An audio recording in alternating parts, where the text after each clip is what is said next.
Good morning, ladies and gentlemen. Welcome back to another episode here on African Confessions. The following story that you're going to be listening to, it was sent to me by one of our admins, and the message reads like this.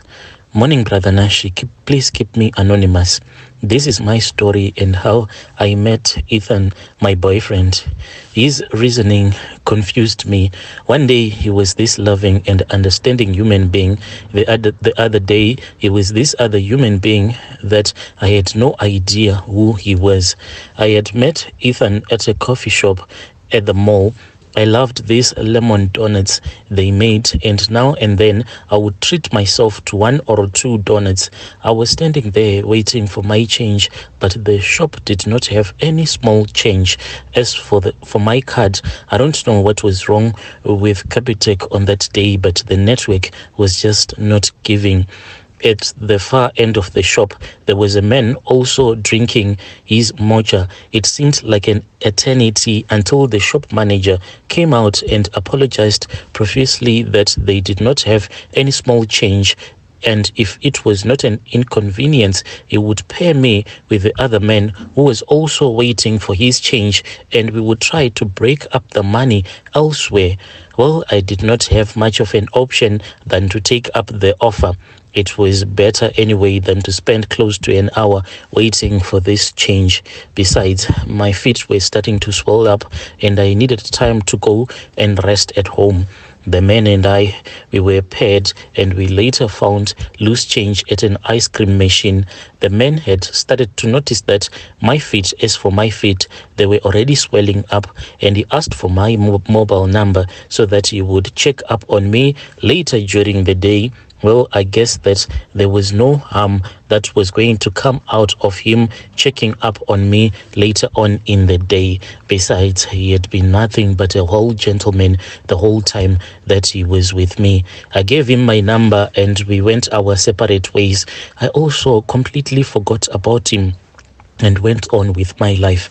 One day, as I was relaxing in my bedroom, I had received a text from a number not saved in my contacts. The person had introduced themselves as Ethan and had explained where he had seen me.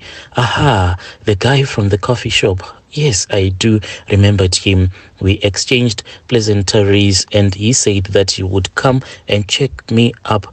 Since he was a registered nurse, we started texting each other back and forth, and one day he requested that we should meet in town. He confessed that he had liked me the first instant he had seen me, and that he would like to meet my family so that he organizes a wedding.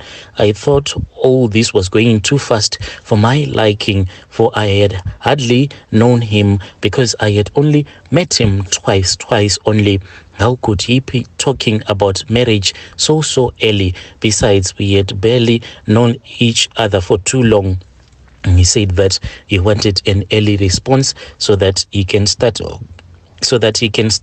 organizing everything when he goes back to the United States, where he was best and as a citizen. He said he had come for the holidays and he would go back to work as soon as possible. That was when I realized that this guy, even though he had grown up here in South Africa, but his dad was from Zim, married to a South African mother. I was going to take my time to think about this big step.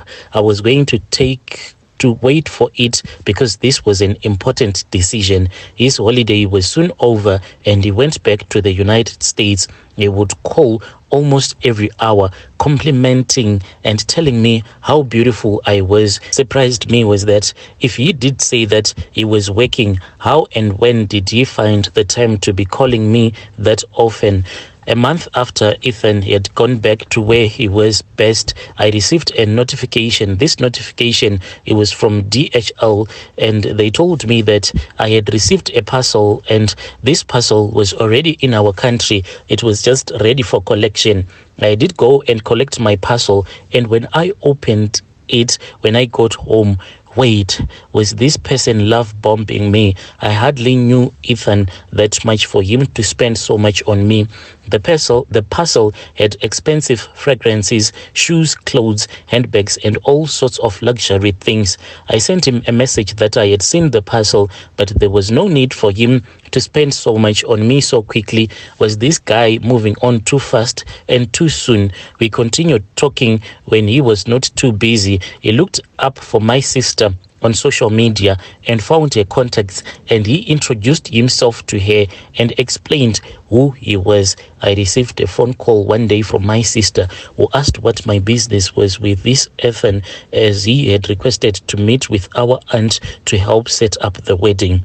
I did not approve of this move, as I felt it was rather unfair of him to go behind my back and to plan things without my knowledge. Did this guy really want to speed things up, or was I seeing red flags that were not there? Was he a narcissist? Well, I decided to give the relationship a try. Ethan would call me every day, flattering me and professing his love for me. After 3 months, he came back and we had a quick wedding and started to live as husband and wife. I noticed that Ethan did not want to acknowledge whenever he was wrong. He would blame me for each and every mistake that he would have done. After that, he would quickly call my relatives and manipulate the whole situation, making me the bad person. Even if the elders set us down to hear what was happening in our marriage, he would not give me a chance to express myself. Naturally, I was a shy person and he was the opposite, too talkative. His off days from work soon ended and visa applications were done at the consulate. My spousal visa came out and I followed him to the United States. I think we were a normal couple for about 2 weeks. Then he started to make me feel little. He complained about almost everything. It seemed like I never did anything right in his eyes. Either it was the food, the clothes, or even the television. I found it creepy, and sometimes he would even demand to see my phone just to see who I was talking to, claiming that he had given me a chance for a better life.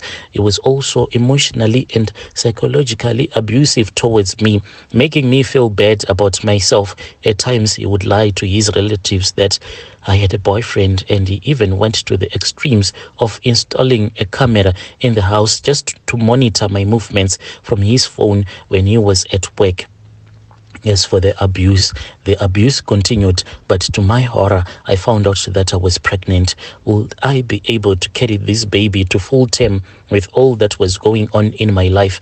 I had befriended my neighbor, whom I would call Anna, and one day we went shopping for baby clothes. Ethan had come home earlier than usual, and he had not found me home. The man went ballistic, calling me non-stop, and when I came back home, he was shouting at the top of his voice. The gaslighting was the worst. He would make me feel bad about something that he would have done wrong.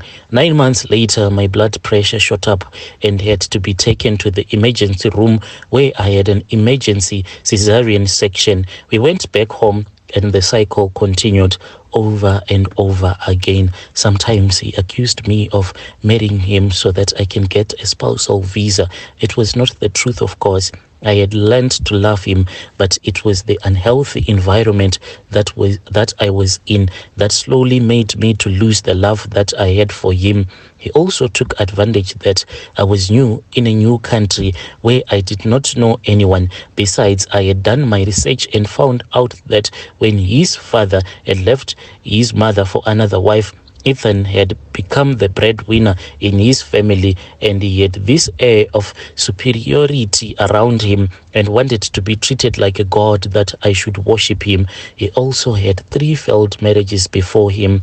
I now understood why all of those marriages had failed. It was never about the other women, but it was his narcissism that had made the relationship not to work. He was even too arrogant to admit if he had been in the wrong.